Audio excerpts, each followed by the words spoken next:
I'm standing in the middle of the bio hallway under those brutal fluorescent lights, staring at the honors board like it just insulted my mom. My name, Miles Whitmore, sits in second place. Second, by a pathetic 0.1 points. And right at the top, bold and screaming, Arthur Thorne. 0.1. A number so small most people would laugh. To me, it feels like a backhand across the face. Hundreds of hours in the pool, arms screaming, lungs on fire, then home cramming textbooks till my eyes bleed, all to keep up the perfect son charade for Dad, the city's golden boy surgeon. His voice is always in my head. Whitmores don't take silver, Miles. Don't make me look bad. And Arthur Thorne? Just a nerd who practically lives inside his textbooks. Glasses always slipping down his nose, like the rest of the planet doesn't exist outside equations and cadavers. I glance around. There he is at his locker, bent over digging for something. Tall, lanky, messy brown hair falling in his eyes. White button-up still neat but sleeves wrinkled from another all-nighter. I walk over and accidentally slam my shoulder into him hard. His book smacks the floor. Hey, bookworm. I smirk, scooping it up and shoving it back into his chest with a little extra force. You think that blank stare's gonna save your spot next ranking? Or are you gonna use those nerd glasses to zoom in on another 0.1? He doesn't jump, doesn't snap, just slowly lifts his head, pushes the frames up with his middle finger, and meets my eyes. That look, calm as hell. Not scared, not angry, just this soft, effortless, you're barely a blip energy. It drives me insane. Or maybe, though I'd rather choke than admit it, it makes me unable to look away. I spin and stalk down the hall, trying to shake the weird heat crawling up my spine.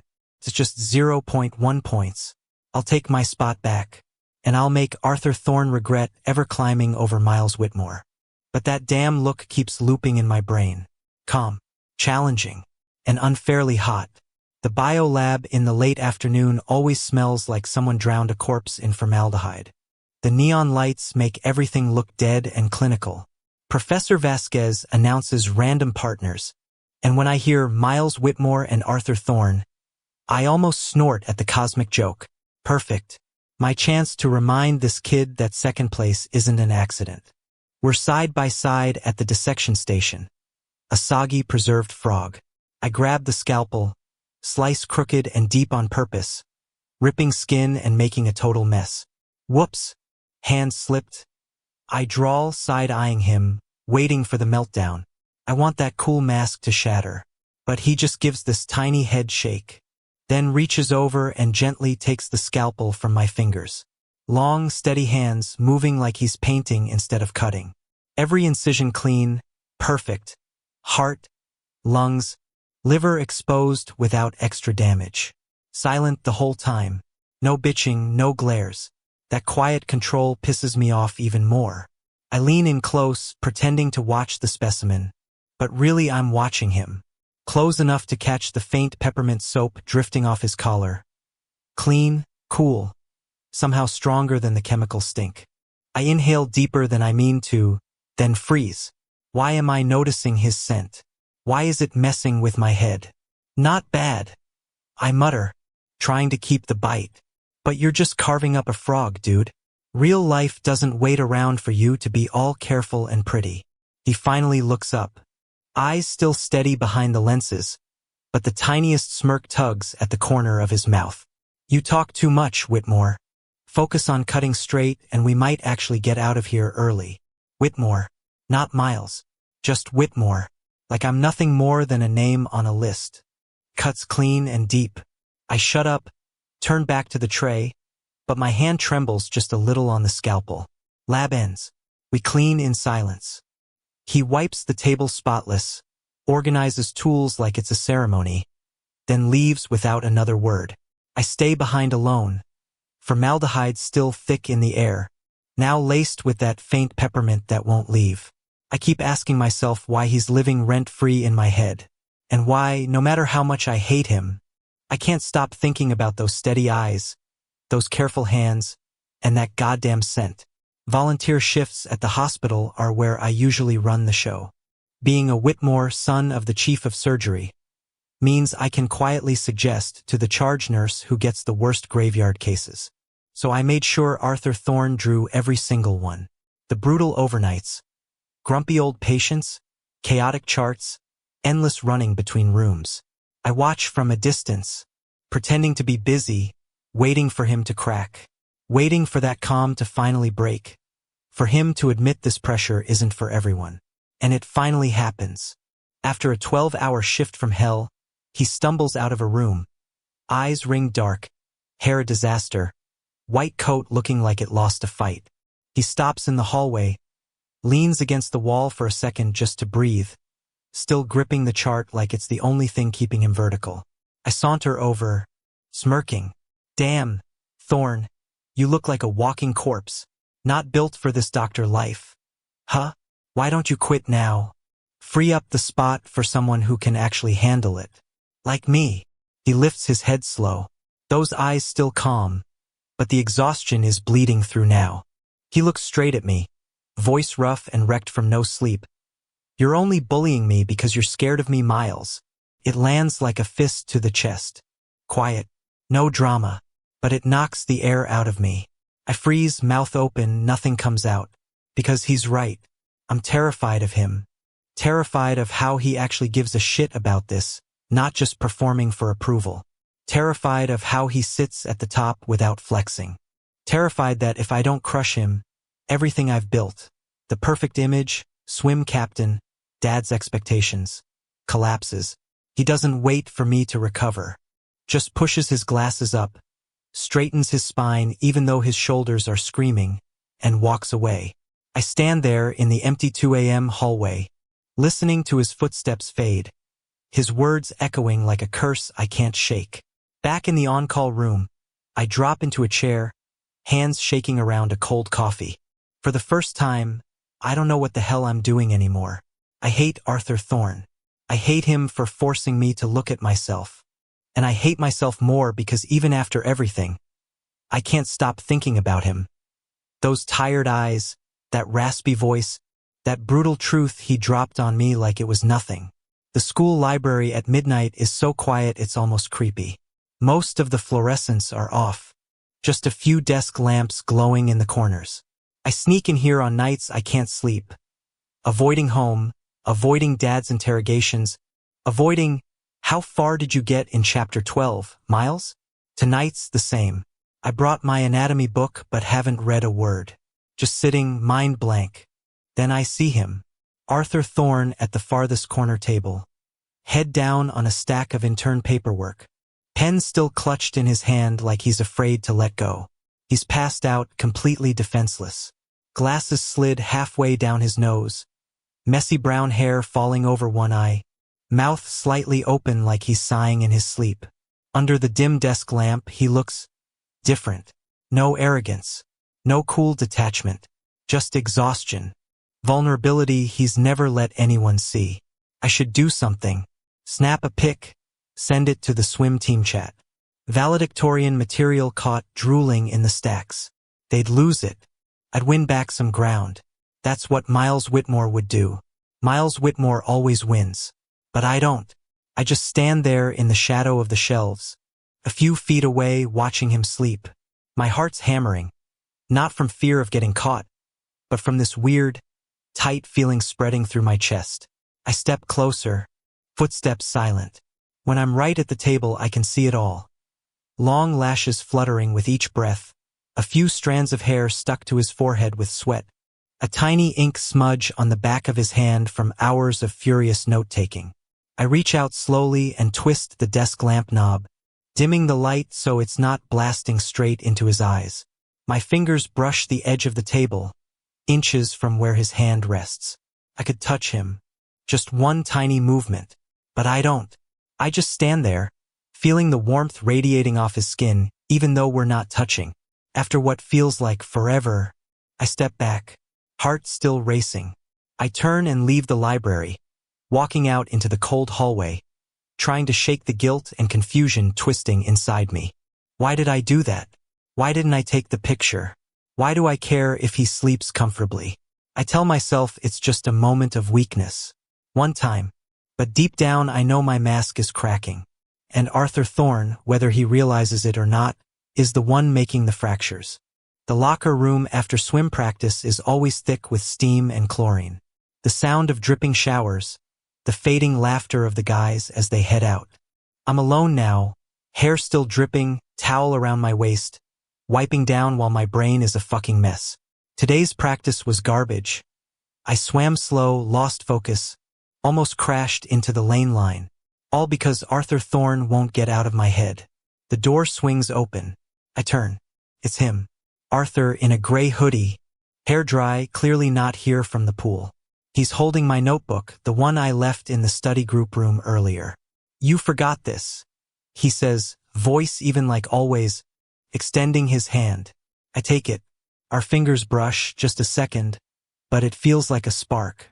The room suddenly feels smaller. Steam still rising from the tiles. Air thick and humid.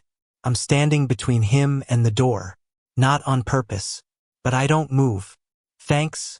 I say, voice rougher than I mean it to be. I should throw out something cocky.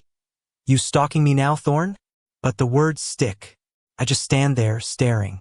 He doesn't move either. His eyes slide from my face down to my chest, where water's still dripping from my hair, tracing lines over my collarbone. Then slowly back up, lingering on my mouth. Just a second. But it stretches forever. The air shifts. It's not rivalry anymore. It's heavy, hot, full of things we both know but haven't said. My heart's slamming so hard I'm scared he can hear it. My skin prickles even though the room's steaming, breath coming shorter. And the part of me I've spent years burying starts waking up. Arthur swallows. I see his throat work. He takes a small step back, like he's trying to break the moment, but his back hits the lockers. Nowhere to go. Whitmore, he whispers, so quiet the dripping faucets almost drown it. I step forward. Closer. Close enough to smell that peppermint again. Now mixed with chlorine and my own sweat, turning into something dangerous and addictive. Our eyes lock. No glasses in the way this time. His gaze isn't calm anymore. It's rattled. Hungry. Scared. The same way I am. One more move. One word. One touch. That's all it would take. But neither of us does it. He turns his head first, pushes his glasses up with that familiar gesture. I should go, he mutters, voice shaky. He slips past me, shoulder brushing mine in the tight space. The contact hits like a live wire. I freeze. The door closes behind him. I'm alone in the locker room, still gripping the notebook, breathing hard. My skin's burning, heart slamming. I look in the mirror. Face flushed, eyes dark, lips parted like I'm waiting for something that never came. Everything between us just changed. There's no going back. And no matter how much I try to deny it, I don't hate Arthur Thorne anymore. I'm terrified of him. But more than that, I want him, bad. The annual dinner at my house is one of those events Dad throws every year, crystal chandeliers sparkling, crisp white tablecloths, guests who are all big names in medicine and law. Dad, chief of surgery, uses these nights to tighten his network. I hate them. Hate squeezing into a too tight tux, pasting on fake smiles, listening to him brag about his son's bright future. I'm tucked in a corner of the living room, holding a champagne flute I haven't touched, when the front door opens. Arthur Thorne walks in wearing a black suit cut sharp enough to kill, hair actually styled for once, glasses still there, but damn, he doesn't look like the quiet nerd anymore. He looks like he belongs in this world, the world of expectations, legacy names, futures already mapped out. His parents are right behind him. His mom's the famous trial lawyer who's been partnering with the hospital for years. Dad claps Arthur's dad on the shoulder. Booming laugh. Thorne, you should be proud. Valedictorian material, brilliant future in medicine. Then he turns to me, voice loaded. Miles, you could learn a thing or two from Arthur. The kid's not just smart, he's disciplined. That's what Whitmores need. Heat floods my face. Every compliment for Arthur feels like a backhanded slap to me. I glance at him. He's standing straight, polite smile in place, but I catch the tension at the corners of his eyes, the way his hands are clenched behind his back. He hates this as much as I do. Dinner drags on. They seat us next to each other at the main table like our parents are playing matchmaker with the heirs. Dad keeps going. Arthur already finished that neuroanatomy research ahead of schedule. Miles, you need to step it up. Each word slices deeper. I grip my fork under the table so hard my knuckles go white. Then, under the long white tablecloth, I feel it. A soft brush. The back of Arthur's hand settles over mine. Deliberate. He doesn't move. Fingers curling just a little. A secret comfort no one else can see. His skin's cool, but the touch burns warm. I don't pull away. Instead, I turn my hand over, palm to palm, and lace our fingers together. Slow, careful, like we're afraid the whole room will hear our heartbeats. No words, no need, just that hidden grip under the fancy linen, while glasses clink and laughter echoes around us. For the first time, I don't feel alone in this cage of expectations. Arthur's trapped too. We're not rivals anymore. We're two pawns on the same board, and for once, we're choosing the same side. The party ends late. As people leave, Arthur lingers on the front porch waiting for the car. I step out after him, pretending I need air. We stand side by side under the yellow streetlight. Thanks, I mutter, not looking at him. He pushes his glasses up. Don't mention it. I just get it. He turns toward the old family sedan. I watch his back as he walks away, my palm still tingling from that secret hold under the table. The wall between us isn't just cracked anymore. It's crumbling. Saturday afternoon, the school library is quieter than usual. Late sunlight slips through the tall windows, painting soft gold stripes across the long wooden tables and silent shelves. We'd agreed to study group here, officially to review bio internship stuff, but we both know that's bullshit. Arthur's sitting across from me, my old sketchbook open between us on the table. He's leaning back in the chair, legs stretched out under the table, fingers turning pages slowly.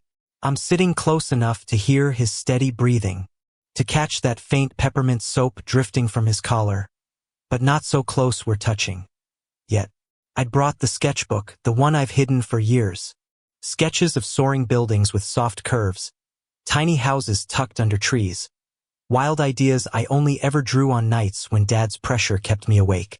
I slide it across the table, voice low. Look, this is what I actually like. He doesn't ask questions, just picks it up, turns each page carefully. Those long fingers trace lightly over the pencil lines like there's something fragile. They're heartbreakingly beautiful. He whispers, voice rough from too much silence. My head snaps up. No mockery, no pity, just raw honesty that squeezes my chest. Why would you say that? I ask quieter than I mean to. He looks up, pushes his glasses up the bridge of his nose. That little click I know means he's thinking hard. Because they're real. They're you. Not the perfect image your dad forced on you. Not the swim captain who has to win every race. This is Miles, the real one underneath. It hurts, but in a freeing way. My eyes burn, but I don't let tears fall. I just drop my head, grip the edge of the table. I hate med school. I admit the words finally out loud. I hate the formaldehyde smell, the fake dissections, pretending I give a shit. But if I don't do it, then what am I? A failure? A Whitmore who doesn't deserve the name. He's quiet for a long time. Then he scoots his chair closer, just enough that our knees touch under the table. You're not a failure. You're the guy who swam his ass off even when he was drowning. The guy who shoulder-checked me in the hallway to hide how scared he was. The guy who quietly turned down the desk lamp so I could sleep in the library. And now you're the guy brave enough to show me these drawings. I look up, heart hammering. He remembers every single thing. No more sarcasm. No more power games. Just naked truth between us. I reach across, brush the back of his hand where his fingers still rest on the sketchbook. He doesn't pull away. He turns his hand over, palm to palm, lacing our fingers slow and careful, like he's afraid to break something precious. His skin's cool, but the hold is impossibly warm. We sit like that, In the empty corner of the library, no more words. Just distant page turns from some other student, the clock ticking, and my heart slamming against my ribs. The line between us, the bully and the bullied, rival and enemy, is gone. Not with a kiss. Not with a confession. Just a quiet admission. We're not strangers anymore. We're two guys trying to live honestly, and somehow we found each other in the wreckage. I don't know what the future holds. How Dad will react. How school, friends, everything will shift. But right now, with Arthur's hand in mine under the soft afternoon light, I finally feel like I can breathe without pretending. Rain dumps like the sky cracked open the second the bell rings. The school parking lot turns into a muddy lake, rain hammering the metal roofs louder than everything else. I sprint toward my car, hoodie soaked in seconds, but that's not why I'm running. I'm chasing Josh, my so-called best friend, because the idiot just opened his mouth in front of the group. He'd laughed it out loud. Thorne? That bookworm probably spends all day buried in books and, well, probably likes a different kind of teamwork. The others cracked up. I heard it. Blood roared in my ears. I spun, clocked Josh square in the jaw before I could think. Clean hit. He went down hard on the hallway floor. Shouts exploded, but I didn't care. I bolted outside. Arthur came after me, trying to grab my arm. Miles! Stop! He yells through the downpour. He catches my wrist, yanks hard. I jerk free, spin to face him under the sheets of rain. Water streams down my face, soaks through my clothes, freezing, but all I feel is the fire in my chest. Why the hell did you do that? Arthur shouts, voice rough from rain and worry. You punched your best friend over a stupid comment? You're out of control. I yell back, voice cracking over the thunder. Because I can't stand seeing you hurt. Don't you get it? I couldn't just stand there and listen to him talk about you like that. I couldn't. He freezes. Rain pours over him. Hair plastered to his forehead. Glasses fogged. He stares at me like he's seeing me for the first time. Not the arrogant Miles Whitmore, not the perfect swim captain, but a shaking guy standing in a storm because he couldn't let anyone talk shit about him. The rain keeps coming. We stand there in the empty lot, water running in rivers down our faces, necks, clothes. Arthur steps closer, slow, like I might bolt. He lifts a cold hand, presses it gently to my cheek. His fingers tremble, but the touch is warm in the middle of the cold. Why do you make everything so hard, Miles? He whispers, so quiet I have to lean in. Why won't you let me fight my own battles? Why do you care this much? I don't answer right away. I just look into his eyes, brown behind the rain-smeared lenses. No more calm or arrogance, just confusion, fear, and something deeper that mirrors exactly what's ripping through me. Because I love you, I want to say, but the words stick. Instead I reach up, wrap my hand around his wrist, press his palm harder against my cheek. We stand like that, in the endless rain, no more words. Just the downpour, our heartbeats, and a touch that's starting to feel like home. I know this moment changes everything. No going back. No more pretending. The storm outside is nothing. The real storm is inside me, and Arthur Thorne is the eye of it. The old abandoned lab is tucked in the farthest corner of campus. Shut down 2 years ago when budget cuts hit. Rusted iron door, pitch-black hallway, only a few emergency lights flickering weak yellow. I drag Arthur here after we leave the parking lot. No explanation, just grab his hand and pull. Like if we stop for even a second I'll lose my nerve. We slip into an empty room that used to be storage. Old formaldehyde smell still lingers, mixed with dust and mildew. The door shuts behind us, lock clicking shut. The space is tiny, just enough for us to stand chest to chest. I turn to face him. He's still drenched, hair stuck to his forehead, hoodie clinging to his lean frame, glasses fogged. He takes them off, wipes them on his sleeve, sets them on a nearby shelf. First time I've seen his brown eyes without the lenses. Deep, nervous, hungry. Miles, he whispers, voice shaking. We shouldn't. I don't let him finish. I step forward, push him against the wall. His back hits cold concrete. He shivers.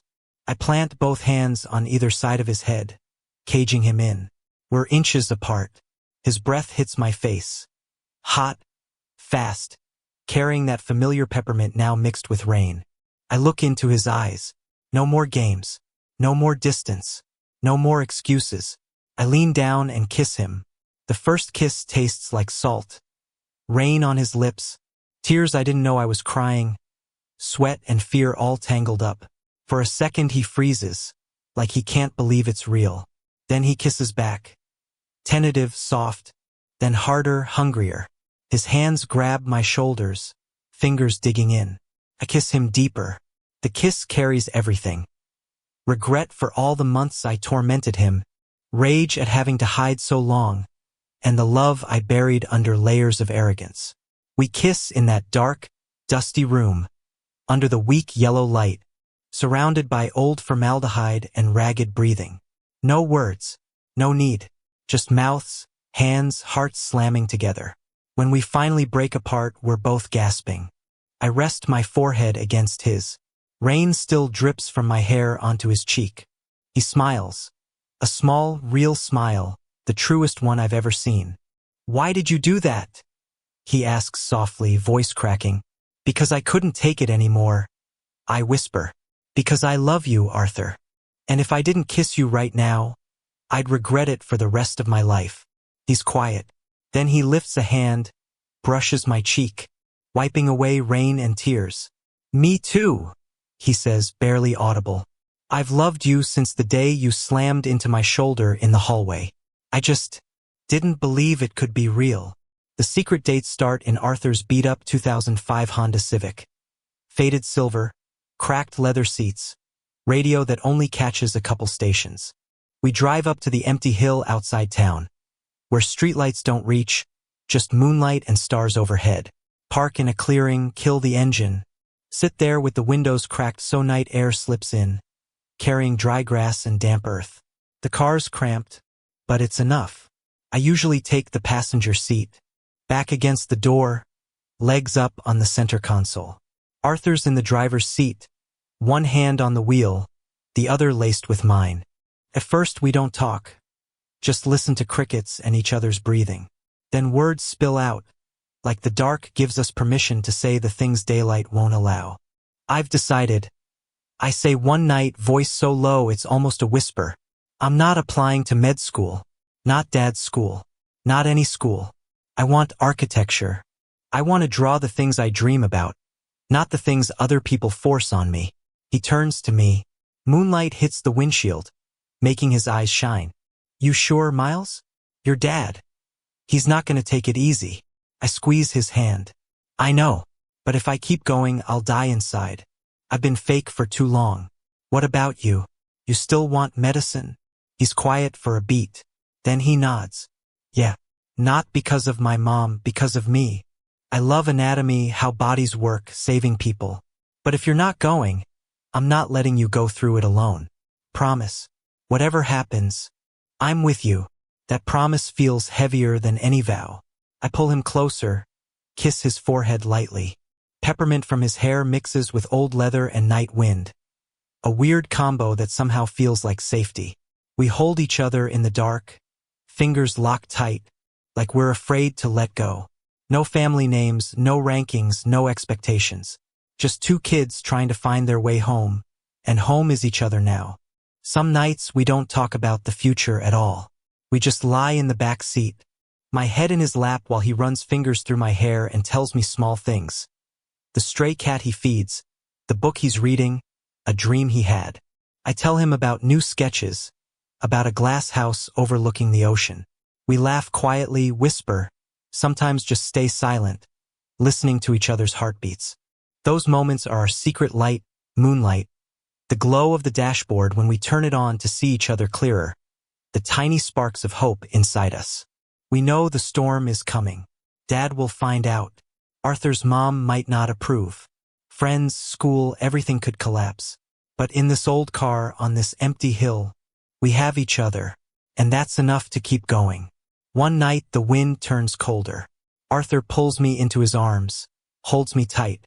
"Whatever happens, Miles," he whispers against my ear, You're never walking alone again.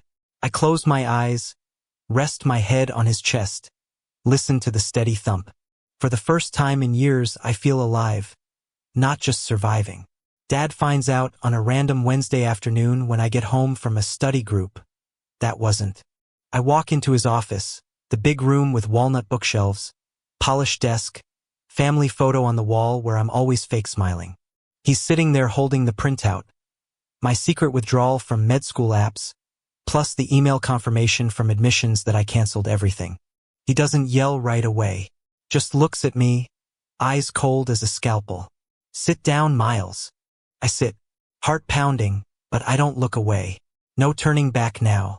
Explain, he says, voice terrifyingly calm. Why would you do this? Do you understand what you're throwing away? Top med schools, internship at my hospital, future already laid out. And you toss it for what? Doodling? Because you don't like formaldehyde?